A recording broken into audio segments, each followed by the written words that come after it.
জলের ভৌতিক অবস্থা কি হবে নিম্নোক্ত উষ্ণতায় হইছে জলের ভৌতিক অবস্থা কি হইব যে 250 সেলসিয়াস যদি উষ্ণতা থাকে তাহলে আমরা এটা রাখতে পারবো যদি কোনো সংখ্যা আমরা যদি সেলসিয়াসে পাই কোনো যদি আমরা যদি ভৌতিক অবস্থা যদি সেলসিয়াসে থাকে তাহলে আমরা কেলভিনে পরিণত করতে 273 টা করা লাগে প্লাস করা লাগে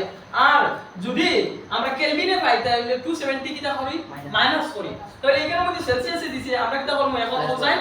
প্লাস করব কত প্লাস করব 270 সলিউশন কি আমরা লিখি হ্যাঁ আমরা এটা সলিউশন করি আর 250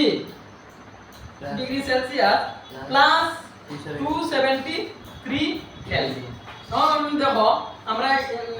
দুটোটা যদি প্লাস করি তাহলে কত হয় 3 এখানে 3 রাখবো 5 আর সাথে কত কত রে 12 7 5 12 না নি তাহলে 1 2 আর 2 সাইডে দেখেন 5 কত হচ্ছে 523 কেলভিন কত শেষ সহজ নাম কি